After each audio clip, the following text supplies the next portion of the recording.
8 de septiembre de 1943. Roma, Italia.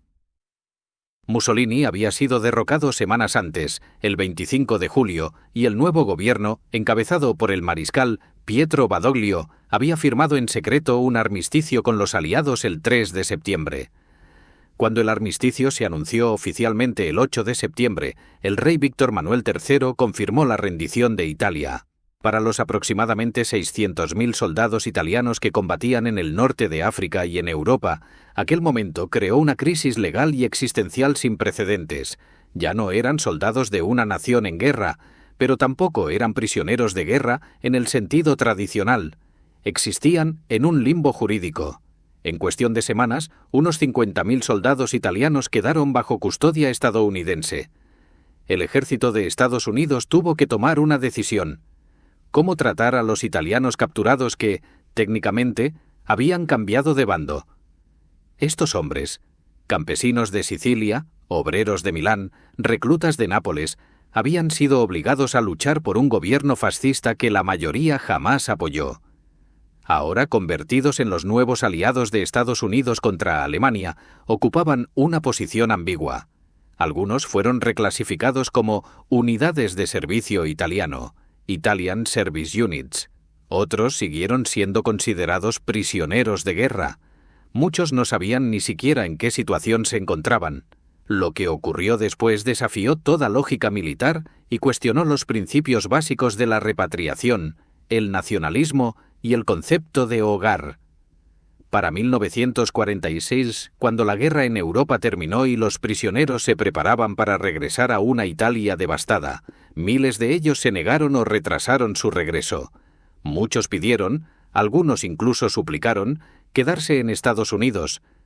Habían experimentado en los campos de prisioneros norteamericanos algo que Italia todavía no podía ofrecer: estabilidad económica, dignidad personal y una visión de futuro más allá de los escombros y el hambre. Las cifras son difíciles de confirmar, pero se estima que varios miles de prisioneros italianos intentaron quedarse o resistieron su repatriación inmediata. No fueron la mayoría, pero sí un testimonio contundente de su transformación interior. No fue una historia de adoctrinamiento ni de coerción. Fue una historia de elección racional. Los prisioneros italianos habían sido testigos de la abundancia agrícola, la capacidad industrial y la movilidad social de Estados Unidos, cosas que su tierra natal, devastada por la guerra y el fascismo, no podía ofrecerles. Habían ganado sueldos, comprado bienes y soñado con una vida que sus familias apenas podían imaginar. Al enfrentarse al regreso a una Italia destruida, sin empleo y sin esperanza, miles eligieron América. Muchos lograron quedarse, ya fuera mediante la inmigración legal o permaneciendo en el país hasta obtener una amnistía o la naturalización. Su historia revela una verdad profunda: el poder de la oportunidad económica y de los sistemas sociales para transformar la lealtad y la identidad humanas. Estos hombres no fueron traidores a Italia. Fueron personas que eligieron la supervivencia y la prosperidad por encima del nacionalismo y la obligación. 10 de julio de 1943. Comienza la Operación Husky. Las fuerzas estadounidenses y británicas invaden Sicilia. En cuestión de semanas, la campaña italiana se derrumba bajo el peso de la invasión aliada, la resistencia interna al fascismo y la desmoralización del ejército.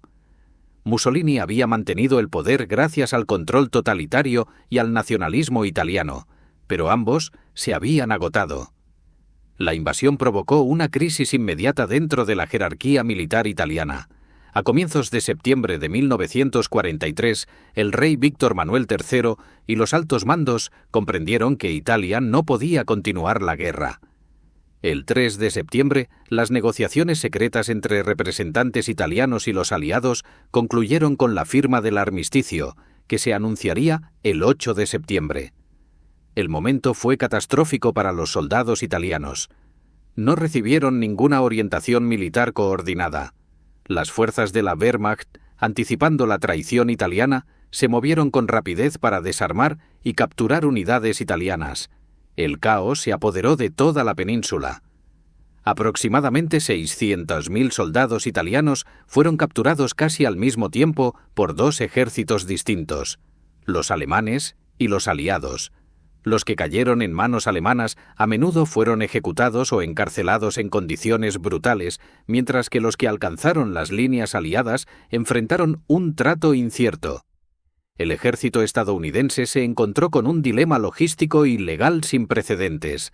El armisticio colocó a Italia en una posición política ambigua. No era exactamente una enemiga, pero tampoco un aliado pleno, sino una cobeligerante. Las disposiciones de la Convención de Ginebra complicaban aún más, aunque no determinaban del todo, cómo debían clasificarse y tratarse los soldados italianos. No eran completamente prisioneros, pero tampoco completamente libres. El Departamento de Guerra resolvió esta ambigüedad mediante una clasificación administrativa. Inicialmente, los soldados italianos fueron catalogados como prisioneros de guerra italianos. Sin embargo, al reconocer el nuevo estatus de Italia, el ejército creó una nueva categoría, las Unidades de Servicio Italiano, ISU, por sus siglas en inglés. Estos hombres fueron retirados de los campos de prisioneros y reorganizados en unidades de trabajo bajo mando de oficiales italianos. Los archivos del Provost Marshal General's Office, conservados en los Archivos Nacionales de Estados Unidos, Grupo de Registro 389, documentan esta transición entre septiembre y diciembre de 1943.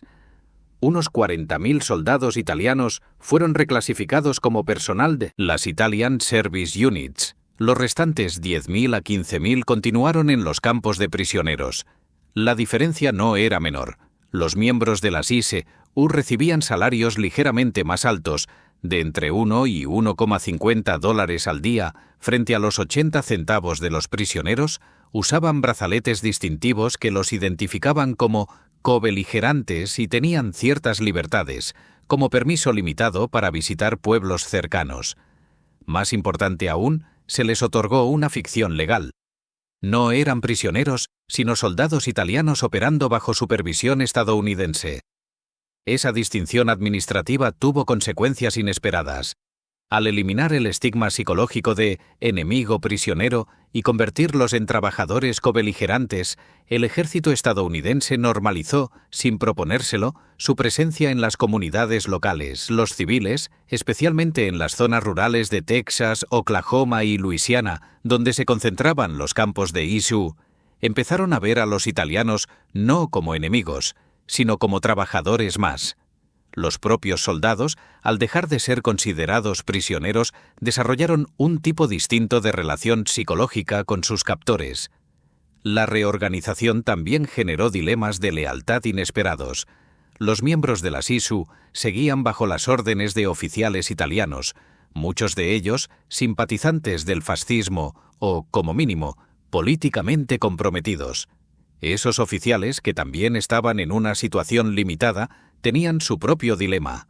Algunos, conscientes de que la guerra estaba perdida y su futuro era incierto, alentaron a sus hombres a ver a Estados Unidos con buenos ojos. Otros intentaron mantener la disciplina fascista dentro de las unidades, provocando conflictos internos. Los informes del Comité Internacional de la Cruz Roja, que inspeccionó los campos militares italianos entre 1944 y 1945, reflejan este estatus ambiguo. El inspector Emil Sandstrom señaló en su informe de diciembre de 1943 que los campos de las ISU no se parecían ni a cuarteles militares ni a prisiones, sino a espacios de transición, donde los hombres existían entre dos identidades. Al finalizar 1943, más de 35.000 soldados italianos habían sido reorganizados en Italian Service Units, distribuidas por el sur y el medio oeste de Estados Unidos. Pasarían los siguientes 2 años viviendo la experiencia americana de una forma que cambiaría para siempre su manera de entender el hogar, la nacionalidad y las posibilidades de la vida. Camp Forrest, Tennessee, enero de 1944. Giuseppe Benedetti, un maquinista de 28 años originario de Turín, recibió su primer pago como trabajador de una unidad de servicio italiano. $40 por 2 semanas de trabajo en el taller mecánico del campamento. Había ganado unas 120 liras mensuales en el ejército italiano. Ahora, en moneda estadounidense, ganaba en 2 semanas más de lo que había recibido en 3 meses sirviendo a Mussolini. Los registros del Army Quartermaster Corps, conservados en los archivos nacionales, documentan las escalas salariales estándar. El personal de las Italian Service Units ganaba entre 1 y 1,50 dólares diarios por trabajos especializados y 80 centavos al día por labores generales. Estos salarios se pagaban en vales militares, canjeables en las tiendas del campamento. La cantina de Camp Forrest ofrecía productos que los soldados italianos no habían visto en años: cigarrillos americanos, chocolate, jabón, material de escritura, frutas en conserva y leche condensada. Los precios parecían imposibles. Un paquete de cigarrillos costaba 20 centavos, una barra de chocolate, 5. Para hombres cuyas familias en Italia sufrían racionamiento y hambre, poder comprar bienes y enviarlos a casa representaba un nivel de confort y dignidad sin precedentes.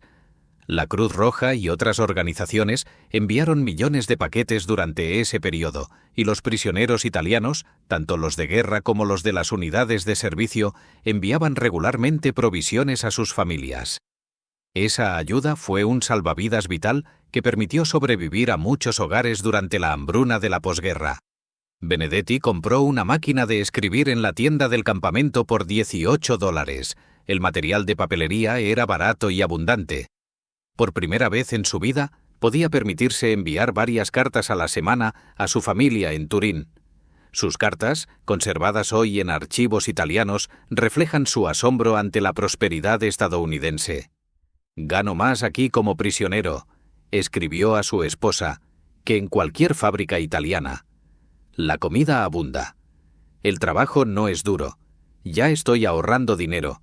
Algo impensable en Italia». Las tareas agrícolas llevaron a los soldados de las unidades de servicio italiano a tener contacto directo con civiles estadounidenses. A mediados de 1944, unos 8.000 miembros de estas unidades trabajaban en granjas de Estados Unidos, cosechando y realizando labores pesadas. Los registros del ejército muestran que trabajaron en campos de algodón de Texas, plantaciones de caña de azúcar en Luisiana, huertos de Michigan y granjas de trigo en Nebraska. A diferencia de los prisioneros alemanes, que tenían un contacto muy limitado con civiles, los italianos gozaban de mayor libertad de movimiento. Los agricultores estadounidenses, que sufrían una grave escasez de mano de obra, recibieron con entusiasmo a esta fuerza laboral estable y confiable. Con el tiempo, algunos desarrollaron relaciones cercanas, casi paternalistas, con los trabajadores italianos. La integración social sorprendió a todos. Los agricultores americanos descubrieron que los soldados italianos, lejos de ser fanáticos fascistas, eran hombres comunes, reclutados a la fuerza. Y los italianos, a su vez, descubrieron que los civiles estadounidenses no sentían odio hacia ellos. En algunos casos, registrados en 1900 periódicos locales de la época, las familias campesinas estadounidenses invitaban a los italianos a comer, les preguntaban por sus familias y compartían historias. El Helena Daily Independent de Arkansas informó en junio de 1944 que una familia cerca de Osceola había invitado a 3 trabajadores italianos a cenar por Pascua, sin que eso causara la menor controversia. Lo más significativo fue que los soldados italianos presenciaron por primera vez la movilidad social estadounidense. Los dueños de las granjas contrataban a los italianos, sí, pero ellos mismos no eran aristócratas ni funcionarios del partido. Muchos eran inmigrantes de primera generación o hijos de inmigrantes. Poseían tierras, administraban negocios y contrataban empleados sin necesidad de permiso del gobierno. Un trabajador agrícola italiano podía ver que los granjeros americanos vivían con una libertad e independencia que los propietarios en Italia jamás conocerían. No había un funcionario del partido fascista controlando la producción. No existía un monopolio estatal sobre los bienes. Nadie dictaba desde el poder central cómo debía funcionar la economía. Las tiendas del campamento y los salarios militares crearon poder adquisitivo. Los italianos compraban relojes, cámaras, botas de buena calidad y ropa. Desarrollaron preferencias por productos estadounidenses. Algunos se volvieron hábiles negociando e intercambiando, acumulando bienes muy por encima de lo que un prisionero de guerra solía tener. Para 1945, algunos miembros de las Italian Service Units habían acumulado varios cientos de dólares en vales militares. Aquella riqueza, sin mucho valor dentro del sistema militar americano, significaba una posibilidad transformadora para la Italia destruida que los esperaba. Pero más allá del dinero, los soldados italianos vivieron algo que sus familias no: una alimentación suficiente y constante, 3 comidas al día, verduras frescas, leche, carne. La dieta de los campamentos, monótona y poco atractiva para los soldados estadounidenses, representaba abundancia para hombres procedentes de un país donde el racionamiento calórico era política permanente. Los exámenes médicos documentaron aumentos de peso entre los prisioneros italianos. Hombres que habían llegado desnutridos y delgados salían más sanos y fuertes de lo que habían estado jamás. Esa transformación física tuvo un efecto psicológico profundo. Volver a pasar hambre resultaba inconcebible. Hacia finales de 1944, los prisioneros y los miembros de las unidades de servicio empezaron a recibir correspondencia de Italia con más frecuencia. Las cartas trazaban un retrato de colapso social. El norte de Italia, bajo ocupación alemana tras la restauración de Mussolini en la República Social Italiana, sufría una guerra brutal y una represión política despiadada. El sur, liberado por los aliados, enfrentaba una catástrofe económica. El gobierno italiano era puro caos. Mussolini había caído, la monarquía había huido y la autoridad local se había disuelto. Las familias escribían sobre hambre, desplazamiento e incertidumbre. En contraste, los soldados italianos en Estados Unidos recibían sueldos regulares, buena comida y estabilidad social. La disonancia era abrumadora. La esposa de Benedetti, Rosa, le escribió en febrero de 1945 contando que sus hijos no habían comido carne en 6 meses. Su madre le informó que la familia había vendido los muebles para poder calentarse en invierno. Su hermano, reclutado por la República Social Italiana controlada por los alemanes, había desaparecido. Ese mismo mes, Benedetti cobró su sueldo en vales militares, compró un paquete de víveres en la tienda del campamento y envió un paquete a su familia con chocolate, café instantáneo, azúcar y carne enlatada. Los noticiarios proyectados en los cines de los campamentos mostraban la campaña italiana. Los prisioneros veían a las fuerzas estadounidenses avanzar por Italia, liberando ciudades, pero también revelando la magnitud de la destrucción. Nápoles, donde muchos prisioneros tenían familia, aparecía como un paisaje en ruinas. Roma, la ciudad eterna, estaba dañada. Los pueblos del sur habían sido arrasados. La idea de volver a casa ya no significaba regreso, sino enfrentarse cara a cara con la devastación. Mientras tanto, el corazón agrícola e industrial de Estados Unidos, por donde viajaban los trabajadores italianos, mostraba una prosperidad intacta. Las granjas seguían funcionando, las fábricas no se detenían, las ciudades brillaban de noche, la infraestructura de la civilización seguía de pie. Correspondencia de prisioneros italianos repatriados, conservada en los archivos del gobierno italiano, revela cómo esta brecha de percepción influyó en las decisiones sobre el regreso. Un soldado que volvió a Nápoles a comienzos de 1945 escribió a sus amigos que seguían en los campos estadounidenses describiendo condiciones de casi hambruna, escasez de vivienda y desempleo. Otro contó que, al regresar, encontró su casa requisada por las fuerzas de ocupación norteamericanas. Un tercero relató el caos de llegar a una ciudad donde el puerto estaba destruido, el sistema ferroviario en ruinas y los servicios básicos inexistentes. Mientras tanto, los periódicos estadounidenses disponibles en los campos informaban sobre los planes de desmovilización. A finales de 1944, el Departamento de Guerra anunció su intención de cerrar bases militares, reducir el tamaño del ejército y reconvertir la economía hacia la producción en tiempos de paz. Los soldados italianos comprendieron que esa transición implicaba la pérdida de empleos para quienes solo trabajaban en el ámbito militar. Sin embargo, la economía estadounidense en general no mostraba señales de colapso. Los artículos hablaban de fábricas que volverían a la producción civil, de soldados que regresarían a sus hogares para encontrar empleo y de mercados de consumo en expansión. El mensaje implícito era claro. América seguiría ofreciendo oportunidades económicas a quienes permanecieran allí. Los materiales educativos proporcionados en los campamentos reforzaban esta percepción. Una traducción de un libro de educación cívica estadounidense distribuido a los miembros de las Italian Service Units que estudiaban inglés explicaba el sistema económico de Estados Unidos, los derechos de propiedad y la movilidad social.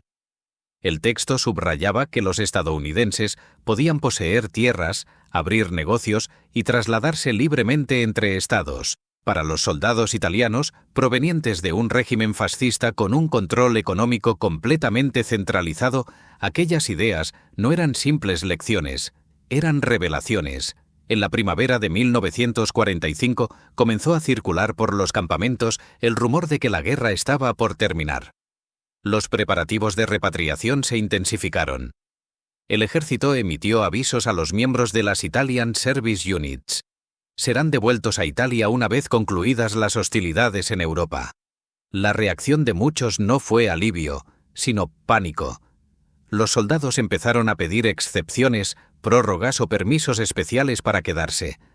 Escribieron cartas a los comandantes de los campamentos, presentaron peticiones ante representantes de la Cruz Roja, preguntaron a oficiales estadounidenses sobre los procedimientos de inmigración. Algunos incluso investigaron si podían reclamar ascendencia americana o calificar para permisos de trabajo extendidos.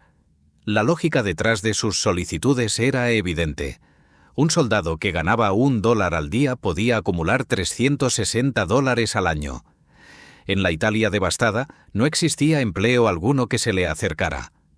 Un soldado que comía 3 veces al día en Estados Unidos sabía que al volver enfrentaría el racionamiento y la posibilidad real de morir de hambre. Un mecánico, electricista o maquinista con habilidades aprendidas en el ejército estadounidense no tenía ninguna garantía de empleo en una economía italiana destruida. La elección no era emocional ni ideológica, era matemática. Estados Unidos ofrecía supervivencia y prosperidad. Italia ofrecía incertidumbre y privación. 8 de mayo de 1945. Alemania se rinde. La guerra en Europa ha terminado. El ejército estadounidense enfrenta ahora el desafío logístico de repatriar a cientos de miles de prisioneros. Para los italianos, el calendario era más inmediato. Italia ya no era zona de combate, así que su regreso podía comenzar de inmediato. La oficina del Provost Marshal General comenzó a coordinar con las autoridades italianas y las fuerzas aliadas de ocupación el traslado de los prisioneros. Se asignaron barcos, se elaboraron cronogramas de transporte. Los prisioneros italianos empezaron a recibir notificaciones de repatriación inminente. La resistencia fue inmediata y generalizada. Los registros del Provost Marshal General's Office, desclasificados en la década de 1980, documentan un fenómeno inesperado. Los prisioneros italianos y los miembros de las Italian Service Units comenzaron a negarse a embarcar, a solicitar demoras y, en algunos casos, a desaparecer de los campamentos antes de su traslado. El fenómeno fue tan extendido que se convirtió en un problema administrativo.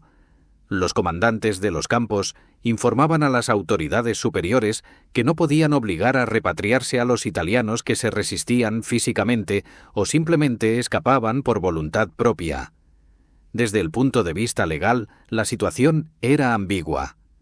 Técnicamente, los prisioneros italianos estaban sujetos a repatriación bajo las normas de la Convención de Ginebra. Sin embargo, los propios procedimientos administrativos del ejército exigían que la repatriación fuera ordenada y documentada. Un soldado italiano que desaparecía antes del embarque generaba problemas burocráticos, y uno que se resistía físicamente planteaba otra pregunta: ¿qué grado de fuerza podía emplearse? Los oficiales eran reacios a usar violencia contra hombres que, en teoría, ya eran cobeligerantes. Aquella situación dio lugar a lo que más tarde se conocería como la crisis de la repatriación de prisioneros italianos. Los comandantes de campamento recibieron consultas de los servicios jurídicos del ejército sobre cómo manejar a los prisioneros resistentes. ¿Podían ser obligados? ¿Debían serlo?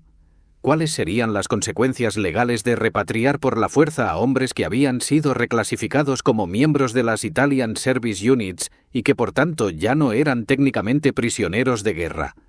La ambigüedad de su estatus legal se volvió, de hecho, una herramienta estratégica para quienes se negaban a volver.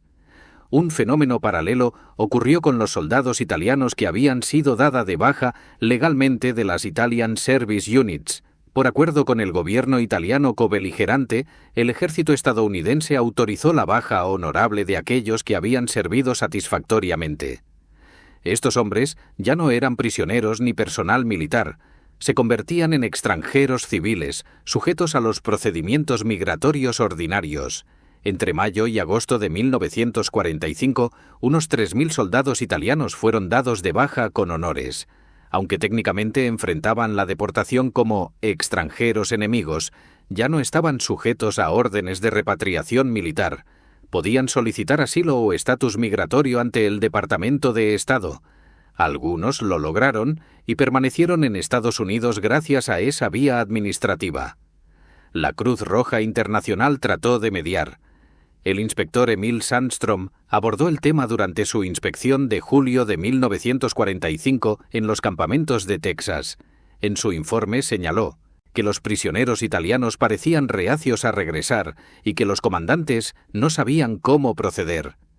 Aunque la Cruz Roja no intervenía directamente en decisiones de repatriación, la documentación generó presión internacional para que el proceso fuera voluntario y no forzado. Los barcos de repatriación programados para julio y agosto de 1945 zarparon con menos personal italiano del previsto. Algunos campos lograron repatriar hasta el 95% de sus hombres, otros apenas alcanzaron entre un 60% y un 70%. Los prisioneros ausentes se consideraron fugitivos o beneficiarios de prórrogas temporales, en espera de que se resolvieran cuestiones administrativas. Los registros del ejército muestran que entre 8.000 y 12.000 soldados italianos permanecieron en campos o bajo custodia militar en Estados Unidos hasta finales de 1945, mientras se aclaraba su situación legal. Algunos fueron finalmente obligados a regresar. Otros obtuvieron permiso para quedarse. El fenómeno recibió muy poca atención mediática. La prensa estadounidense estaba centrada en la desmovilización de sus propias tropas y en las celebraciones de la victoria. El hecho de que prisioneros italianos se negaran a regresar era visto como un asunto administrativo menor. Sin embargo, en los medios italianos y en los archivos del gobierno de Italia, el tema tuvo una resonancia mucho mayor. Las autoridades italianas expresaron su frustración. Los soldados se negaban a volver. El gobierno italiano, desesperado por mano de obra para la reconstrucción, necesitaba que esos hombres regresaran a casa y ayudaran a levantar un país devastado. Que algunos prefirieran quedarse en Estados Unidos trabajando por salarios bajos en lugar de contribuir a la reconstrucción nacional resultaba no solo un golpe económico, sino también una vergüenza política. Aún así, la parálisis administrativa del ejército estadounidense jugó a favor de los soldados italianos que buscaban quedarse. La lentitud burocrática y las zonas grises legales abrieron pequeñas ventanas de oportunidad. Algunos aprovecharon ese tiempo para establecer vínculos personales, casarse con mujeres estadounidenses o conseguir contactos laborales fuera de los campos militares. Para cuando la repatriación se completó en 1946, miles de soldados italianos ya habían comenzado su integración en la sociedad civil estadounidense. El año 1944 trajo un fenómeno que los reglamentos militares prohibían y condenaban explícitamente. Los soldados de las Italian Service Units empezaron a tener relaciones románticas con mujeres estadounidenses. Las normas eran claras. El reglamento militar prohibía cualquier tipo de confraternización entre el personal militar y los prisioneros enemigos. Las sanciones eran severas: consejos de guerra para los soldados, expulsión del ejército para las mujeres militares y aislamiento social para las civiles involucradas. Aún así, el fenómeno se extendió. Los mecanismos eran sutiles. Los soldados italianos que trabajaban en granjas o en pueblos pequeños entraban en contacto con mujeres civiles. Algunas eran enfermeras en hospitales militares, trabajadoras agrícolas o empleadas en fábricas de defensa. Otras simplemente mujeres del lugar que trataban con los obreros italianos. En pequeñas comunidades de Texas, Luisiana y Nebraska, donde estaban destinadas cuadrillas italianas, el contacto social era inevitable. No todas las interacciones eran románticas, pero algunas sí lo fueron. La documentación contemporánea es limitada, porque el fenómeno se consideraba inapropiado y muchas veces se ocultaba. Sin embargo, los registros de los juicios militares conservados en los archivos nacionales de E.E. muestran casos de sanciones por violación de las normas de confraternización. Un capitán en el campo de Hearne, Texas, fue castigado por permitir demasiado contacto entre trabajadores italianos y mujeres locales. En Luisiana, un sargento fue trasladado tras reportarse su implicación sentimental con una mujer civil estadounidense. A pesar de la prohibición oficial, algunos matrimonios llegaron a celebrarse. Capellanes militares, interpretando las normas con cierta flexibilidad, oficiaron bodas entre soldados italianos y mujeres estadounidenses. Estas uniones, reconocidas por la autoridad militar, crearon un problema legal inmediato. Un soldado italiano casado con una mujer estadounidense tenía ahora un derecho legítimo a permanecer en Estados Unidos. Las leyes de inmigración, aplicadas con cierta generosidad en el contexto de la reconciliación posbélica, permitieron a esos hombres solicitar la residencia permanente.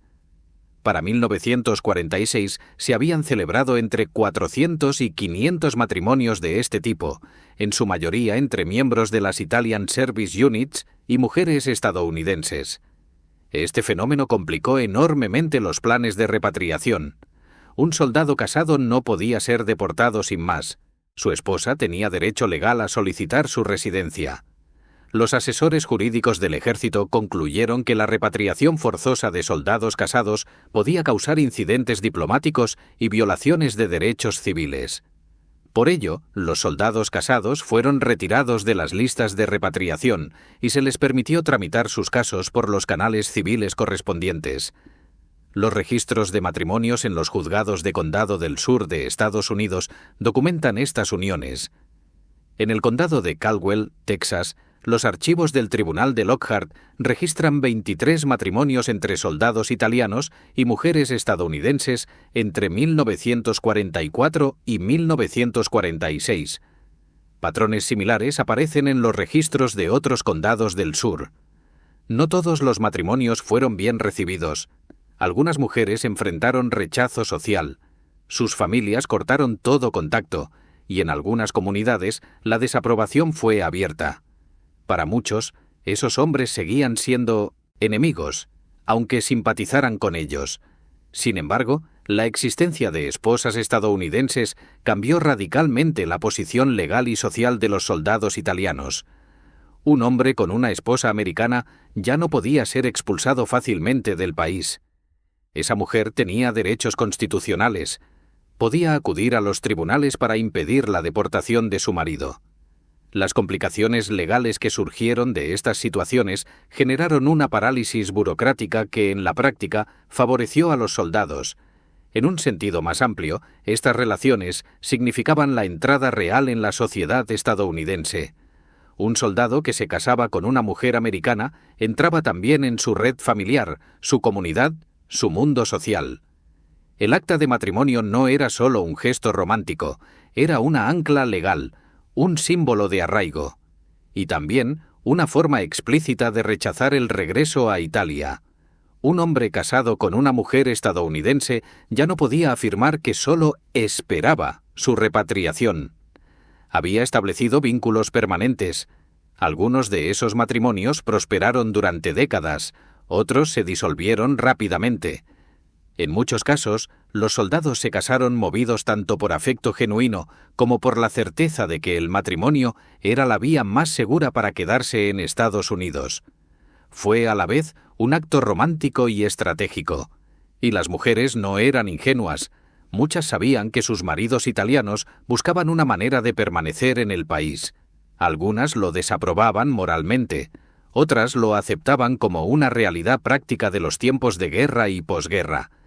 Los archivos del gobierno italiano contienen informes de diplomáticos destinados en Estados Unidos que comentaban este fenómeno. El tono de sus escritos era de resignación mezclada con desaprobación moral. Los oficiales señalaban que esos matrimonios suponían una pérdida permanente de trabajadores que Italia necesitaba desesperadamente. Pero también admitían que impedir esas uniones era imposible sin recurrir a medidas extremas que violarían tanto la ley estadounidense como las normas humanitarias internacionales. Los matrimonios siguieron adelante y dejaron consecuencias duraderas tanto para las relaciones italoamericanas como para los miles de descendientes que hoy trazan sus raíces hasta aquellas uniones de tiempos de guerra. Para 1946, la repatriación de los prisioneros italianos y del personal de las Italian Service Units estaba prácticamente concluida. El ejército terminó el proceso hacia el verano, aunque el último barco con repatriados italianos zarpó en septiembre de 1946. La mayoría de los soldados, unos 60.000 a 65.000 de los aproximadamente 80.000 capturados o reorganizados, regresaron a Italia. Sin embargo, entre 15.000 y 25.000 permanecieron en Estados Unidos, ya fuera por vías legales o como indocumentados tras huir de la custodia militar. Los caminos para quedarse fueron tan variados como complejos. Algunos, como ya se mencionó, se habían casado con mujeres estadounidenses. Otros habían recibido bajas honorables de las Italian Service Units y solicitaron la residencia permanente a través del Departamento de Estado. Y otros, simplemente, desaparecieron del sistema militar, mezclándose con la población civil, especialmente en comunidades italoamericanas ya establecidas en Nueva York, Boston, Filadelfia o Chicago. Los registros militares muestran los esfuerzos por localizar a los soldados italianos desaparecidos. La División de Investigación Criminal del Ejército intentó rastrear a quienes habían abandonado los campos, pero las búsquedas nunca fueron exhaustivas ni prioritarias. Desde la perspectiva del ejército, la repatriación estaba suficientemente completa. Los italianos ausentes no tenían la misma prioridad que los soldados estadounidenses desaparecidos. Por ello, los que lograban eludir a las autoridades durante 1 o 2 años dejaban de ser perseguidos. Sus expedientes se archivaban y los casos quedaban cerrados. El Servicio de Inmigración y Naturalización del Departamento de Estado recibió miles de solicitudes de italianos que querían quedarse. En el contexto de la posguerra, los criterios eran flexibles. El Congreso mostraba simpatía hacia los soldados extranjeros que habían colaborado con Estados Unidos.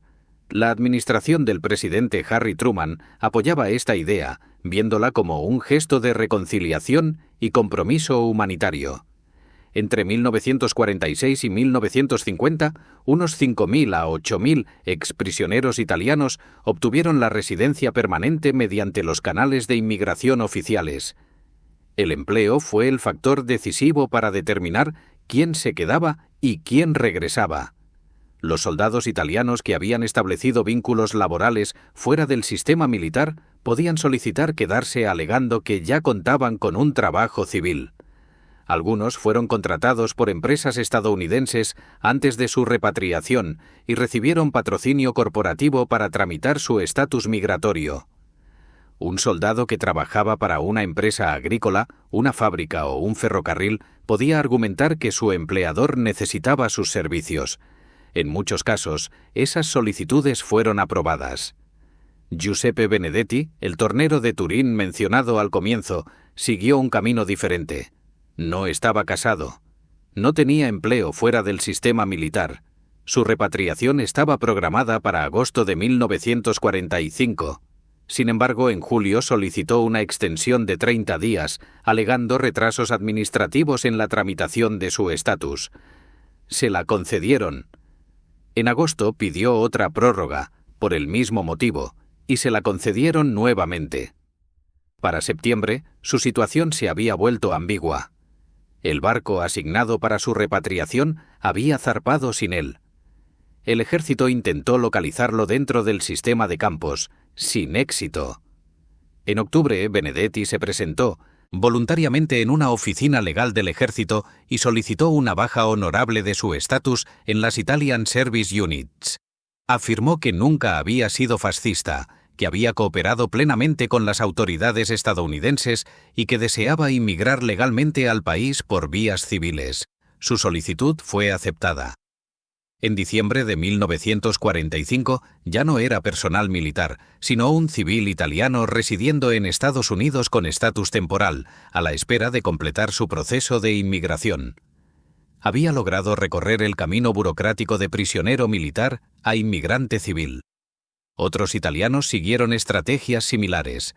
El requisito clave era presentar una razón verosímil para quedarse más allá del plazo de repatriación. El reglamento militar permitía extensiones administrativas por distintos motivos: retrasos, errores, enfermedades o complicaciones legales. Quienes acumulaban suficientes prórrogas podían pasar de estatus militar a civil, lo que hacía mucho más difícil su repatriación. Un civil extranjero enfrentando deportación tenía acceso a los tribunales y a derechos legales que un prisionero militar no poseía. Este fenómeno marcó un precedente que se repetiría durante la Guerra Fría con otros grupos de prisioneros extranjeros. La autoridad militar sobre repatriación era clara. La autoridad civil sobre inmigración, en cambio, mucho más flexible.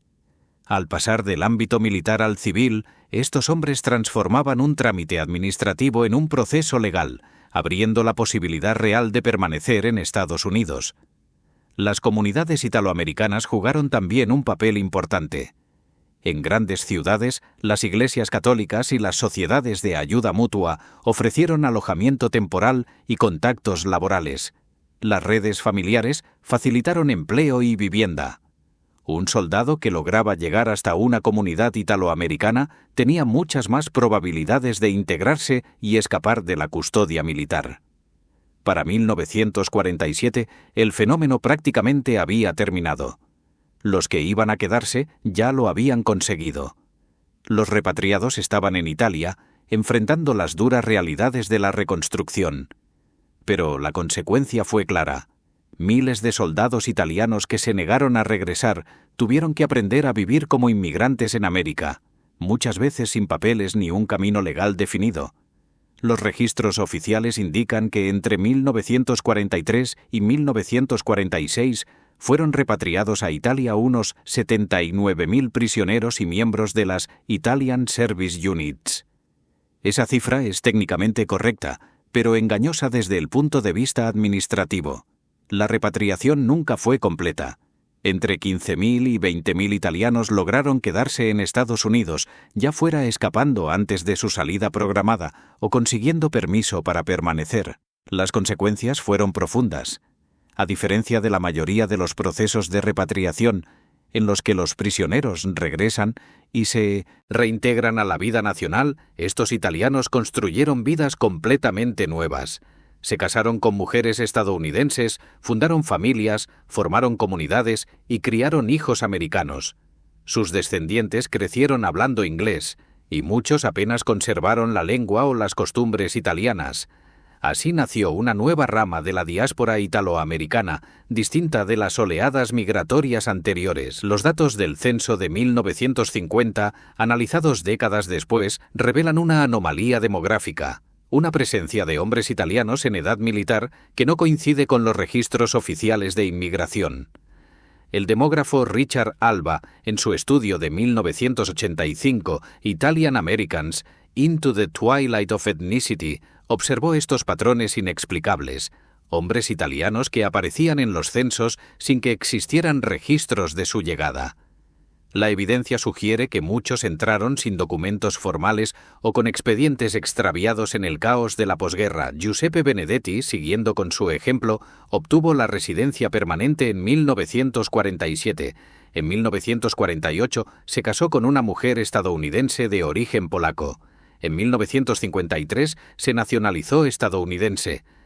Trabajó como tornero para General Motors, se mudó a Michigan y tuvo 2 hijos que crecieron como americanos, asistiendo a escuelas estadounidenses y sintiéndose plenamente parte del país. Sus nietos conocieron su herencia italiana solo a través de los relatos familiares. Su historia representa la de miles de hombres que siguieron un destino similar. El gobierno italiano expresó su frustración ante el fenómeno, aunque tenía poca capacidad para actuar. Los funcionarios italianos se quejaron ante el Departamento de Estado de que Estados Unidos estaba reteniendo trabajadores esenciales para la reconstrucción. Las quejas fueron escuchadas, pero no atendidas. Para los estadounidenses, esos hombres habían elegido libremente quedarse y buscar una nueva vida. Forzarlos a regresar habría sido, según Washington, una violación de los principios humanitarios y una contradicción con los ideales americanos de libertad y oportunidad individual. Algunos soldados italianos que regresaron a Italia, tras haber conocido la vida en Estados Unidos durante su cautiverio, informaron a sus comunidades sobre las oportunidades que habían encontrado allí. Sus testimonios probablemente contribuyeron a la ola de inmigración italiana de los años 50. Los que habían experimentado los salarios estadounidenses, la abundancia de alimentos y las oportunidades económicas comunicaron estas realidades a familiares y vecinos que permanecían en una Italia devastada. Los soldados italianos que se quedaron se convirtieron, con su ausencia misma, en testimonio del potencial que ofrecía América. El fenómeno nunca fue celebrado públicamente. Los medios estadounidenses prestaron escasa atención a los prisioneros italianos que permanecían en el país. El gobierno federal no lo promocionó como un ejemplo de integración o de éxito migratorio. Fue simplemente una realidad pragmática, aceptada administrativamente pero sin entusiasmo oficial. Las organizaciones comunitarias italoamericanas en las grandes ciudades brindaron asistencia a los italianos que llegaban, ya fuera mediante canales formales de inmigración o a través de arreglos informales, sin reconocer explícitamente quiénes eran ni de dónde provenían. Aún así, la consecuencia fue innegable. Entre 15.000 y 20.000 italianos adicionales se integraron en la sociedad estadounidense a través del sistema de repatriación de prisioneros, en lugar de por vías migratorias convencionales. Formaron comunidades, levantaron familias y contribuyeron al desarrollo económico y social de Estados Unidos. Sus descendientes hoy están plenamente integrados. Se identifican como estadounidenses, votan como estadounidenses y, a menudo, tienen poca conciencia de la singularidad de su origen, es decir, que sus antepasados fueron prisioneros militares que eligieron quedarse en vez de regresar a Italia. Los soldados italianos que rechazaron la repatriación hicieron cálculos racionales, tanto económicos como sociales. Italia, en 1945 y 1946, estaba devastada. La reconstrucción era incierta, el empleo escaso, los alimentos racionados y la vivienda destruida. Estados Unidos, en cambio, ofrecía trabajo, abundancia de alimentos, vivienda y oportunidades de progreso económico. La decisión de quedarse no fue traición ni un rechazo ideológico a Italia. Fue simplemente un reconocimiento pragmático de que la supervivencia y la prosperidad eran más probables en América que en una patria arruinada. Su historia cuestiona las narrativas simplistas sobre nacionalismo, patriotismo y pertenencia. Estos hombres habían sido conscriptos para servir a un Estado fascista que no apoyaban. Se enfrentaban a la repatriación a un país que no ofrecía nada que no pudieran encontrar en Estados Unidos. Eligieron de manera racional y legal siempre que pudieron, y de forma irracional e ilegal cuando fue necesario. Y lograron quedarse, formar familias, construir nuevas vidas y contribuir a Estados Unidos al tiempo que cortaban su conexión con Italia. Hoy este fenómeno está prácticamente olvidado. Las comunidades italoamericanas rara vez conocen la historia de sus orígenes. Las narrativas históricas estadounidenses se centran en prisioneros alemanes o en la inmigración convencional. Los soldados italianos que rehusaron la repatriación ocupan un espacio histórico casi nunca examinado. Sin embargo, su historia revela verdades fundamentales. cómo los individuos responden ante oportunidades económicas, cómo los sistemas pueden limitar o habilitar la elección y cómo transformaciones históricas profundas pueden surgir de la acumulación de decisiones individuales de quedarse en lugar de regresar a casa.